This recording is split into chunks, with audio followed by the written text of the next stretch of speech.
शेरवा जेल के भीतर कि कोई गो शेरवा बाहर कि बाहर में सब सूटर खूना खा। ऐसा ही प्यार दीजिएगा आप लोग। मनीष कहाँ गया?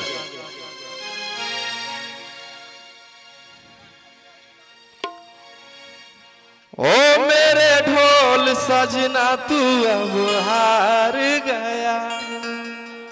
कौन कौन गाना सुने हैं?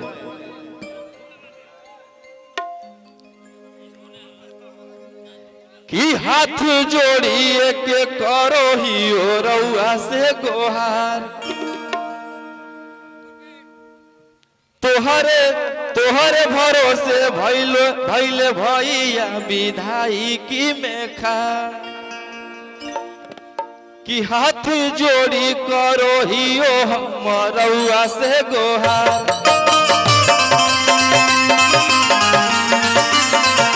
तोहर भरोसे खार भैल विधायकी में खा।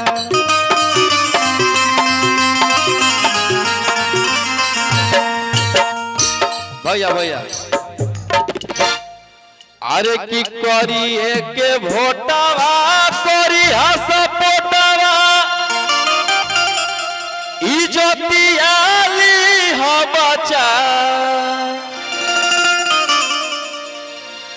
अरे की देई के भोटावा करी सपोटावा इज्जतियाली हो बचा।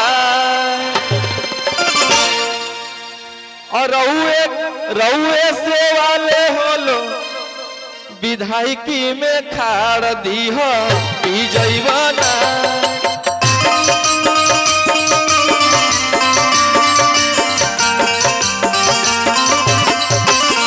रउए से वाले भइले विधायकी में खाड़ दी हो पी जैवाना।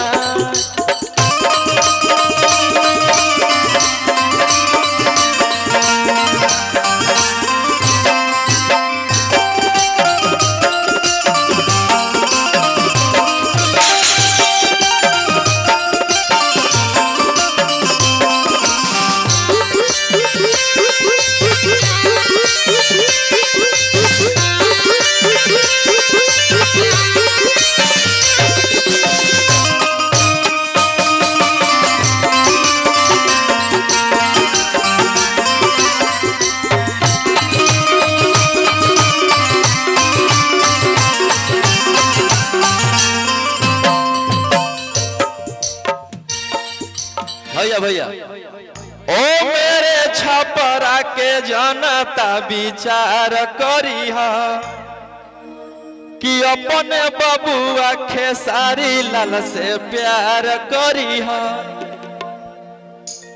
ओ मेरे छपरा के जनता विचार करी।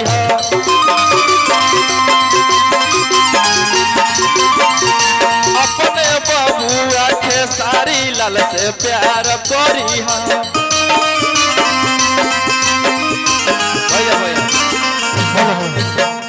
रोशन भाई एक मिनट भाई, सब लोग बैठ जाए यहाँ पर।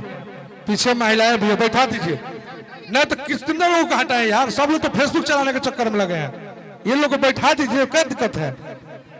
सब लोग बैठा दिया जाए। इधर माताएं बहन पीछे देखिए। हेलो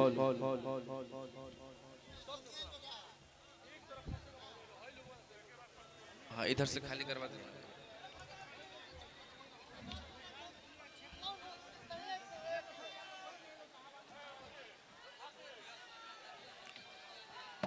हेलो हेलो ओ मेरे छपरा के जनता विचार करी अपने बबुआ खेसारी भैया से प्यार करी।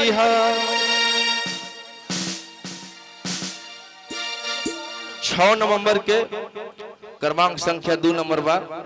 आप लोग लालटेन छाप 6 नवंबर के। चाची आप लोग वोट दीजिए ना? अरे हल्ला करके बताइए। खेसारी लाल के, आप लोग के घर के बेटा, अरे की करी हस पोटावा दे के भोटावा इजतियाली हो बचा, कि तोहरे ला भइला बाबी धाइकी में खाड़ दी हो पी जइबाना।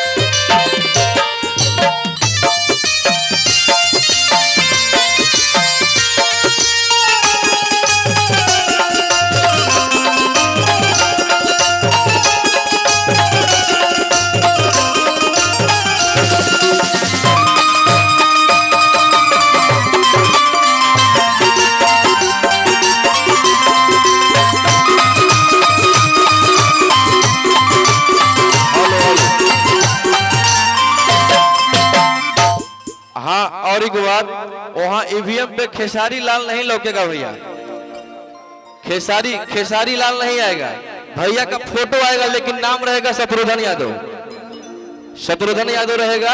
आप लोग ये नहीं देखा कि खेसारी लिखा रहेगा, खेसारी लिखा नहीं रहेगा, जो भैया का रियल नाम है वही रहेगा, शत्रुघ्न यादव। और लालटेन छाप फोटो हुए काफी बार, नवे बरांडा।